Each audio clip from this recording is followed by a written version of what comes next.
नमस्कार। The oligo देखने वालों का स्वागत है। सीमा पार आतंक के खिलाफ भारतीय सैन्य हमले के बाद भारत और पाकिस्तान के बीच तनाव तेजी से बढ़ गया है। सीमा पार टकराव के कारण दोनों पक्षों में पहले से ही काफी नागरिक मारे गए हैं और परमाणु हथियार संपन्न क्षेत्र में व्यापक संघर्ष की संभावना पर वैश्विक चिंता बढ़ गई है।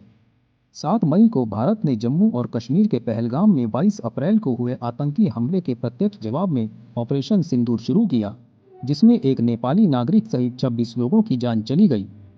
भारतीय सेना ने पाकिस्तान और पाकिस्तान प्रशासित कश्मीर में 9 प्रमुख स्थलों पर हमला किया, जिसकी पहचान जैश-ए-मोहम्मद और लश्कर-ए-तैयबा के प्रशिक्षण और रसद ठिकानों के रूप में की गई। ये 2 समूह मुंबई 2008 और पुलवामा 2019 जैसे बड़े हमलों से जुड़े हैं।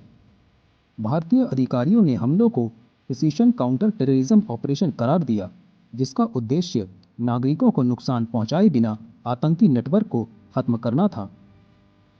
पाकिस्तान ने हवाई हमलों की निंदा करते हुए बताया कि एक मिसाइल लाहौर के पास मुरीदके में एक आवासीय और शैक्षणिक परिसर पर गिरी। स्थानीय अधिकारियों के अनुसार 3 साल के एक बच्चे सहित 7 नागरिक मारे गए।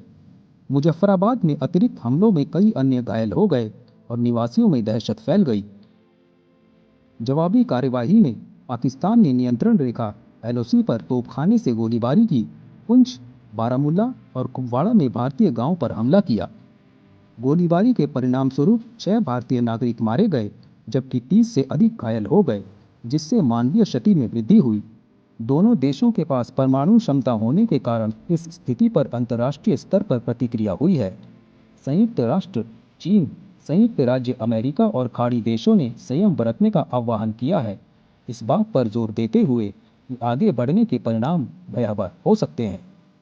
चीन ने भारत की कार्यवाही को अफसोसजनक बताया, लेकिन आतंकवाद के खिलाफ अपने रुख की भी पुष्टि की। अमेरिकी विदेश मंत्री मार्को रूबियो ने कहा कि संकट को और बिगड़ने से रोकने के लिए वाशिंगटन दोनों देशों के साथ बातचीत कर रहा है। जबकि सैन्य अभियान सुर्खियों में छाए रहते हैं, असली कीमत निर्दोष नागरिकों को चुकानी पड़ती है। परिवार विस्थापित होते हैं, जान गंवाते हैं और समुदाय बिखर जाते हैं। जैसे जैसे संकट गहराता है, बॉर्डर फिल्म की प्रतिध्वनियां फिर से उभरती हैं, विशेष रूप से गीत मेरे दुश्मन मेरे भाई मेरे हमसाये, जो सैनिकों और नागरिकों के दर्द को दर्शाता है और दर्शकों को याद दिलाता है कि युद्ध में दुश्मन अक्सर शांति में पड़ोसी होते हैं।